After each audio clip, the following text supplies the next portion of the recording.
Hello. I need to drill the blowhole, the beginning of the windway in this flute.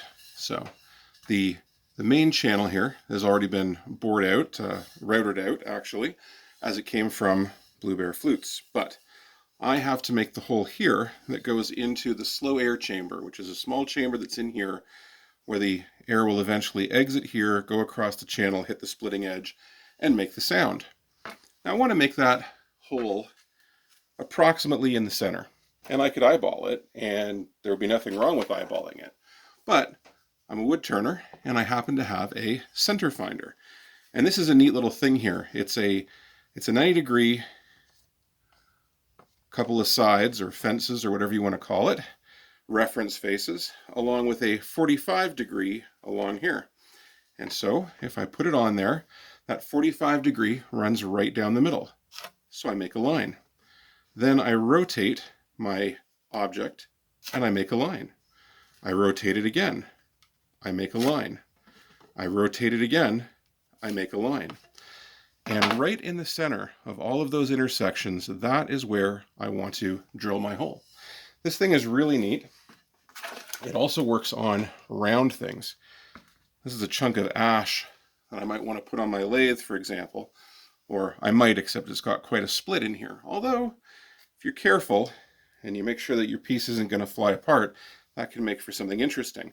But you can see this is very irregular. I say it works for round objects. This is very oval, almost egg-shaped. But if we put it on here, and I should probably take the bark off first, but we start drawing lines.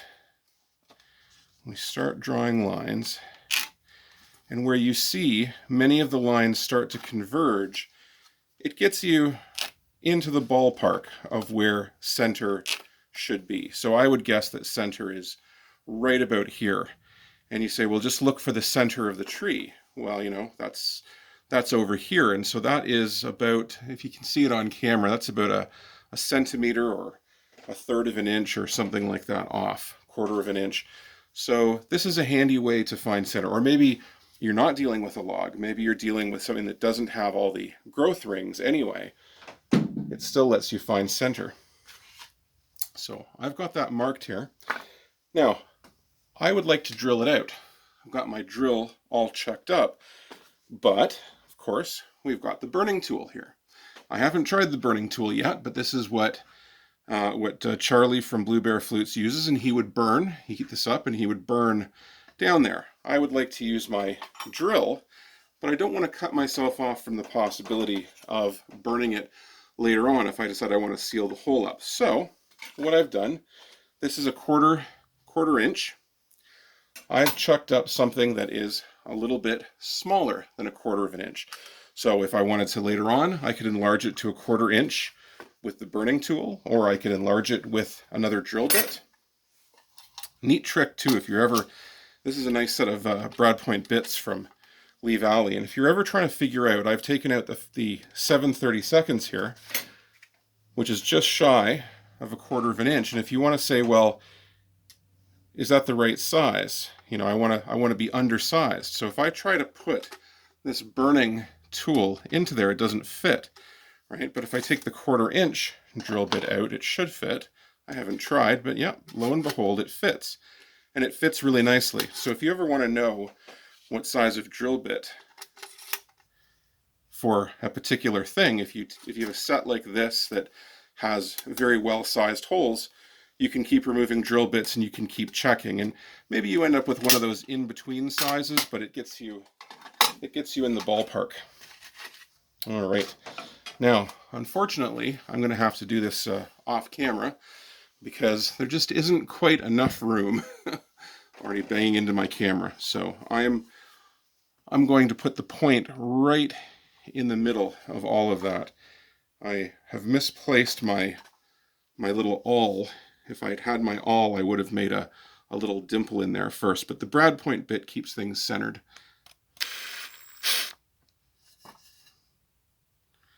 All right. Come on.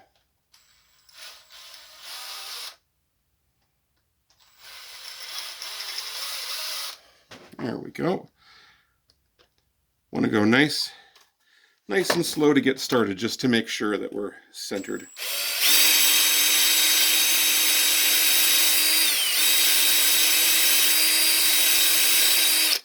And right through. I had to be careful not to push too hard because, you know, if you have your drill bit and it gets all the way in, right, and then it bottoms out, I didn't want to keep going because I could very easily, well, maybe I couldn't in this case because the slow air chamber is just long enough. But if my drill bit was a little longer, or if the slow air chamber was a little shorter, I could have went right through the separation between the slow air chamber and the, you know, the main body of the flute, and that would have been really bad. So there we have a nice centered hole. You can see all of my lines, they all converge right on that hole. So I'm just looking at it, and I could clean that out with a couple of passes. There's a lot of little chips and splinters and stuff down there that would obstruct the sound. So I could clean it out with a couple of passes of a drill bit, just, you know, plunge in and out, or later on, heat up the burning tool, and in I go. We will see. But for now, I've made that hole. One of the reasons I wanted to do that is, if you look here, there's still a lot of meat around the flute, okay? And so I would like to start, you know, working on the sound making piece here. But I think that my flute body is just a little too thick. So I would like to just bring that down a bit on the belt sander. And there's a reason for that. The depth of the hole, or more accurately, the thickness of the flute body, that makes a difference, right? Because, you know, when you put your finger on there, if there's a lot of extra, you know, thickness to the flute body, that makes it slightly flat, I think.